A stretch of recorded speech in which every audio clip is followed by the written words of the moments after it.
Buenas tardes, jóvenes. Vamos a ver ahora un poco de las técnicas básicas de exploración en el examen físico, ¿ok? Entonces, lo más importante de todo esto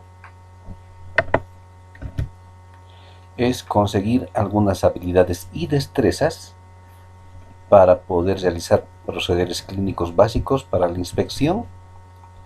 Una vez que podamos observar bien detenidamente a nuestro paciente, como ya hemos mencionado, vamos a proceder a la palpación, a la percusión y a la auscultación. ¿Ok? Dentro de estos conocimientos que tenemos que poseer, tiene que estar de inicio la inspección, que nos va a permitir ver los aspectos psíquicos y físicos de este individuo o del paciente que vamos a tratar.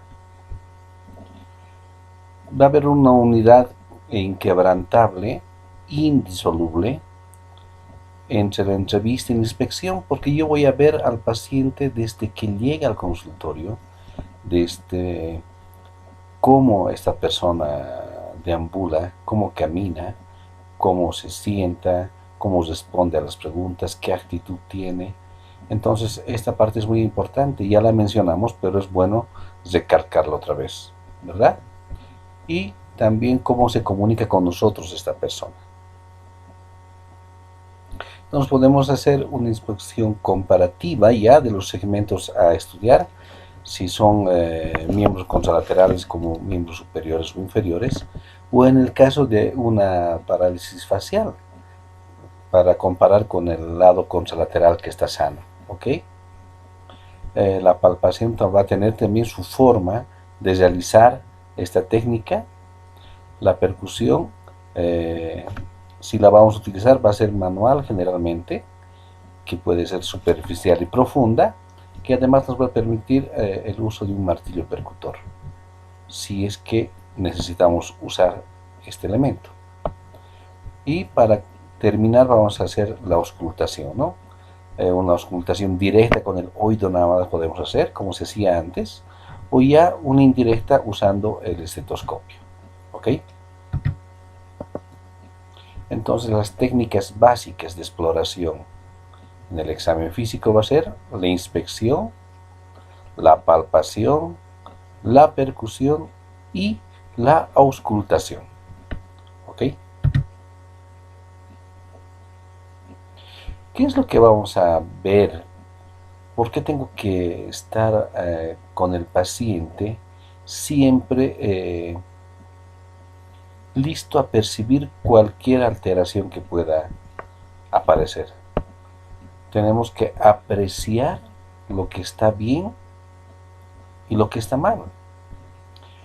Tenemos que aprender a percibir debidamente una magnitud de la lesión, de la enfermedad, de la disminución de la fuerza quizá, la intensidad con que se puede presentar este tipo de lesión y el grado de las cosas y sus cualidades, ¿no? ¿Qué queremos decir? No vamos a medir numéricamente quizá en ese momento, pero tengo que valorar cualitativamente, ¿no? En relación a la función, cuán fina es, cuán libre la articulación de movimiento es, cuán libre la deambulación del movimiento en el paciente es. Entonces el tipo que marcha que asuma la persona, por ejemplo, o el tipo de poder hacer los cambios de posición, o de pronto algo que me permita apreciar si estoy en un parámetro correcto o incorrecto. Entonces podemos apreciar o usar algún sinónimo que nos permita realizar esta acción.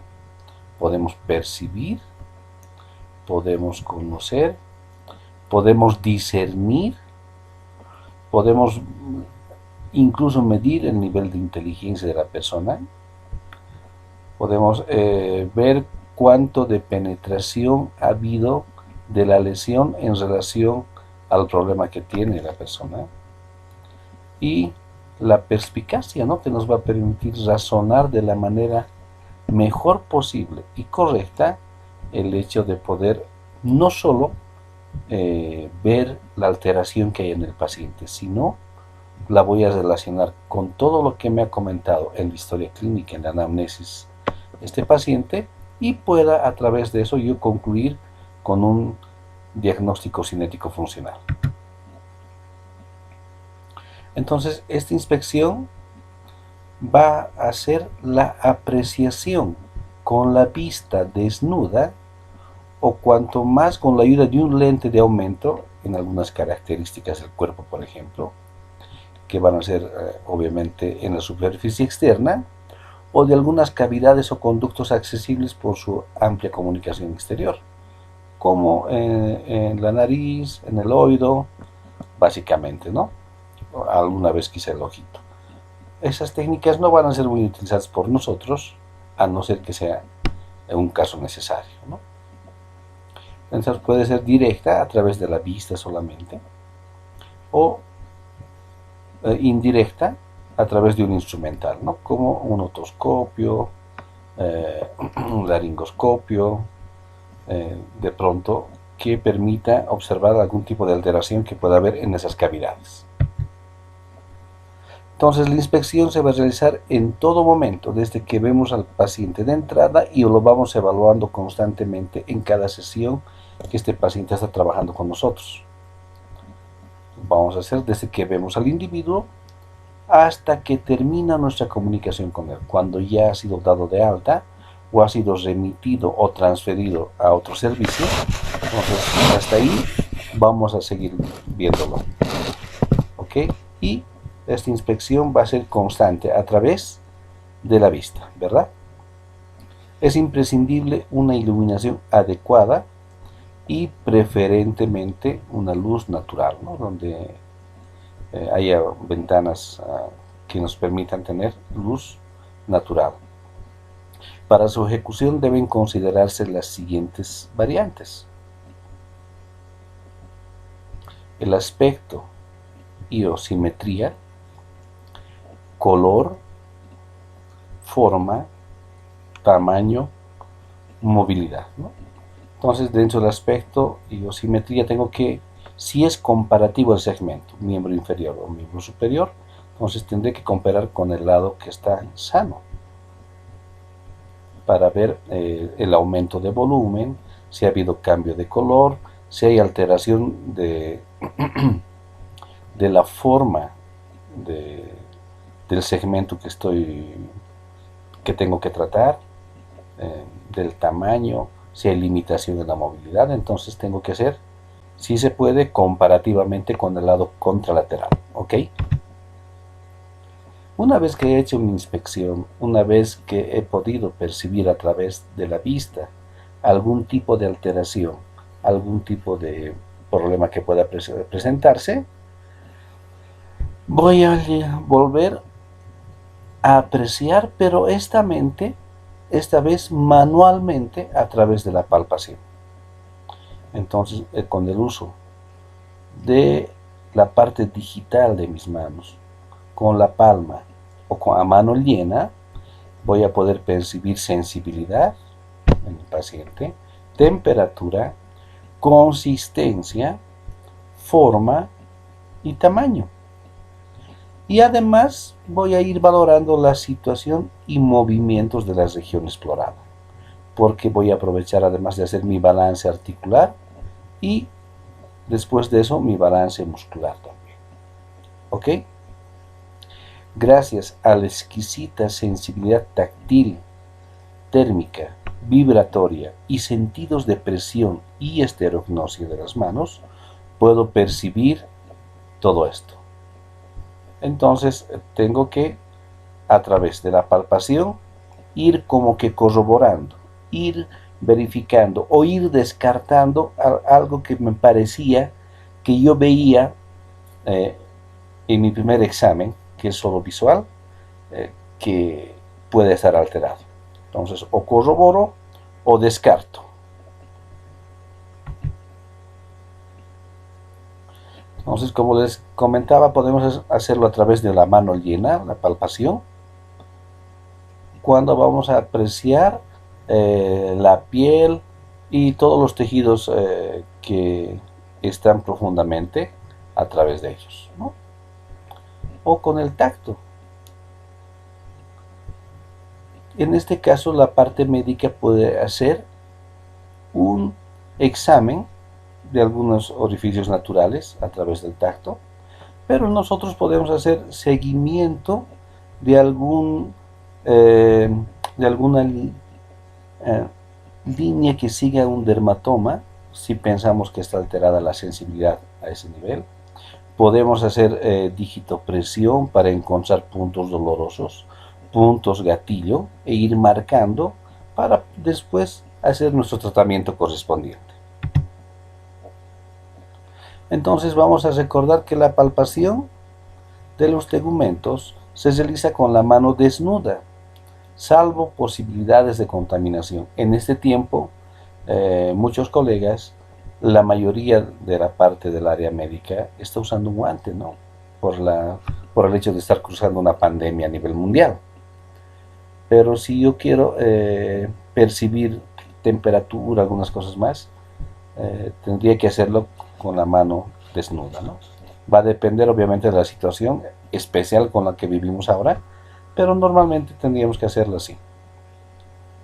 El tacto, si lo va a hacer un médico en algún orificio, conducto que tenga que hacer este examen, obviamente lo hará con guantes.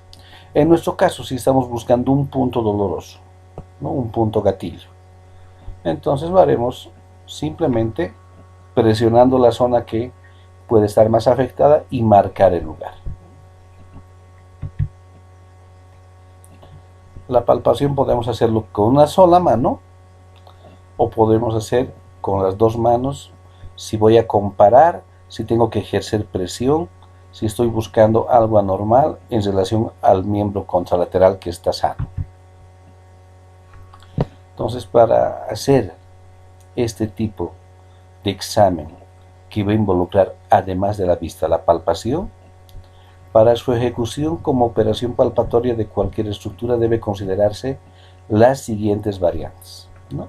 Situación, forma, tamaño, consistencia, sensibilidad, que puede estar perdida o aumentada, y además aumento de la temperatura local, ¿no? Y como lo decía, agregado a eso nuestro balance articular para ver si hay limitación a nivel funcional. Una vez que ya hemos visto a grosso modo cómo es esta inspección, cómo es la palpación, vamos a ver rápidamente lo que es la percusión, porque de los puntos que hemos tocado luego vamos a hacer un trabajo ampliando todo este repertorio, ¿no es cierto? Esta es una información mínima para que te des cuenta de qué se trata lo que viene, pero ya nosotros vamos a ampliar todo esto en un trabajo que vamos a realizar, ¿ok? La percusión, entonces, puedo apreciar a través del oído cuando me va a responder con un fenómeno acústico, con un ruido que puede producir la zona, porque se va a originar cuando se golpea la superficie externa de un cuerpo. La percusión puede ser practicada golpeando la superficie externa del cuerpo con las manos desnudas o valiéndose de un martillo percutor. Puede ser dígito digital, puede ser solamente digital o puño percusión. Dependiendo de la zona que voy a realizar esta operación, entonces tendré una técnica diferente a usar. Además, ¿qué es lo que estoy pensando que puedo conseguir, verdad? La percusión digital es la que se usa muy poco. El dedo que percute golpea directamente en la zona explorada. En este caso, a nivel médico puede que se use poco, pero en nuestro caso usamos bastante. ¿Ok? En el caso médico se puede practicar sobre el cráneo y algunos otros huesos, o sobre músculos buscando contracciones anómalas, ¿no?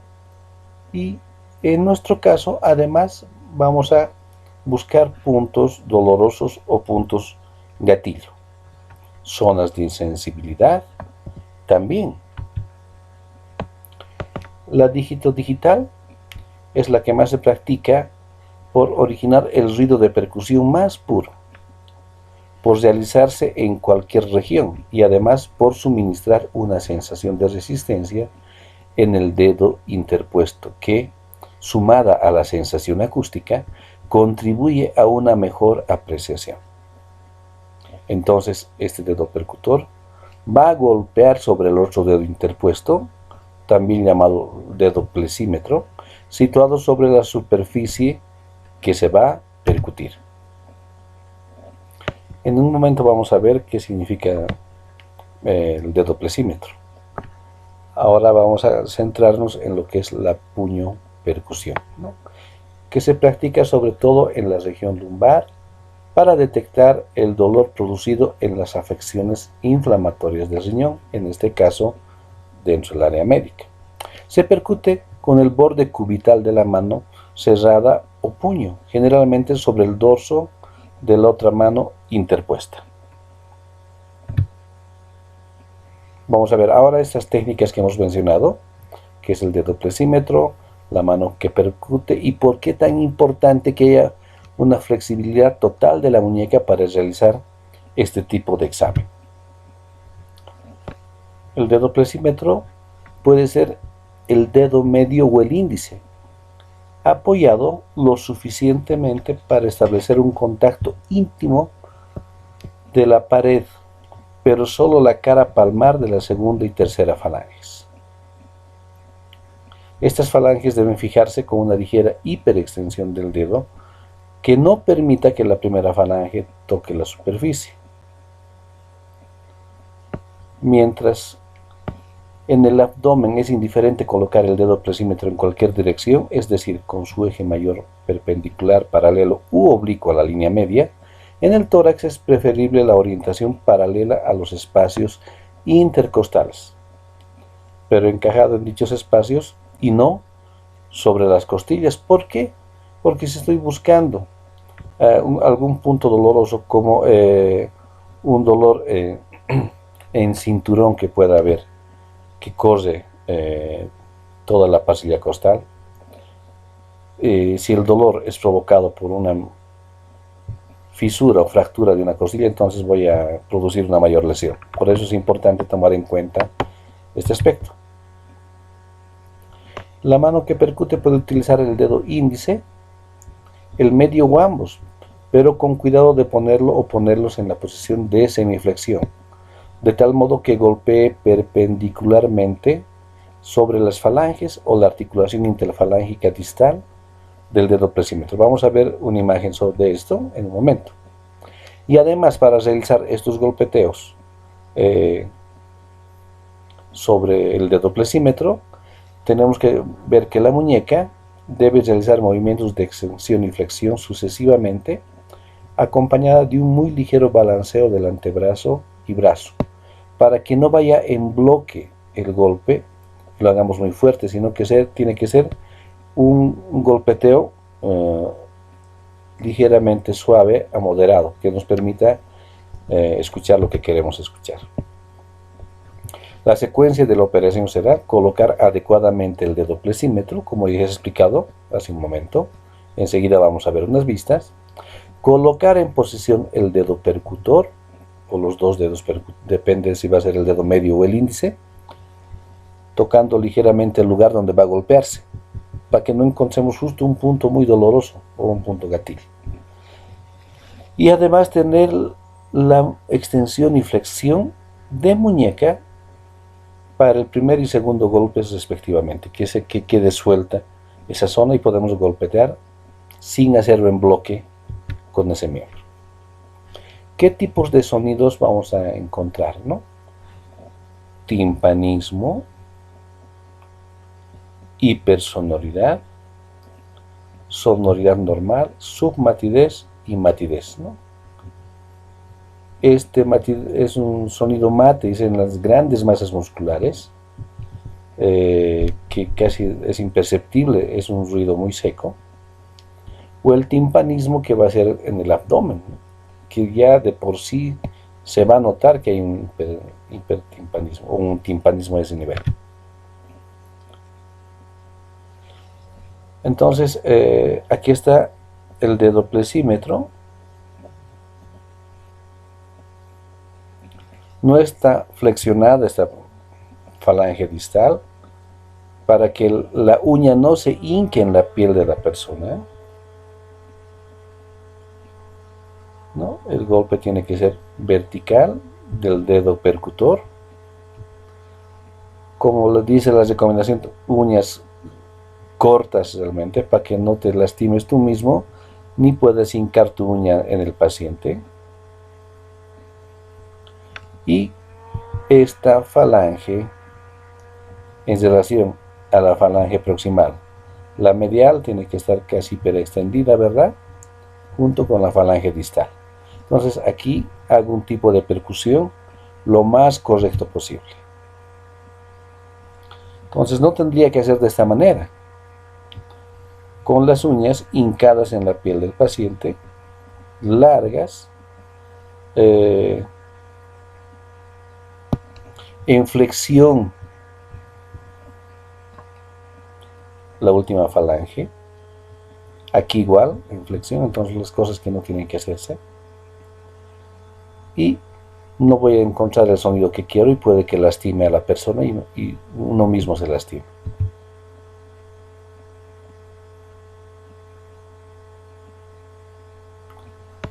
Entonces aquí tenemos ya la manera de poder hacer nuestra percusión de manera correcta.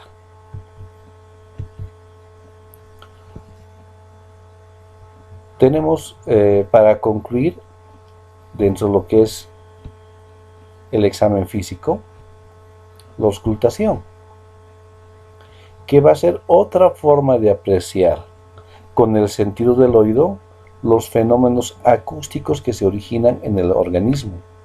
Por ejemplo, la actividad del corazón. Vamos a auscultar los focos de auscultación cardíaca, la entrada y salida del aire en el sistema respiratorio, va a ser la auscultación pulmonar, y podemos además ver el tránsito en el tubo digestivo, que va a ser la auscultación abdominal. Básicamente estas son las cosas que vamos a poder ver. Vamos a ver que existen dos métodos también: la auscultación inmediata o directa, que se realiza aplicando directamente el oído contra la superficie que voy a escuchar, puede ser en el abdomen, a nivel cardíaco o a nivel pulmonar, o la auscultación mediata, que va a ser también llamada indirecta, que se efectúa interponiendo entre el oído y la superficie cutánea un instrumento que se llama estetoscopio o estetofonendoscopio, ¿no? Depende. Básicamente todos son vía auriculares ahora.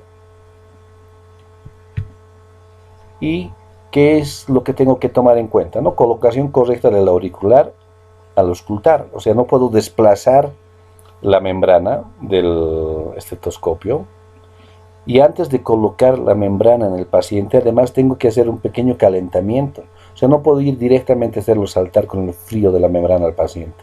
Tengo que calentar un poquito para que sea tolerable y pueda hacer mi examen correspondiente. Sujetar el diafragma o la campana con dos dedos, el pulgar y el índice, o el dedo del medio.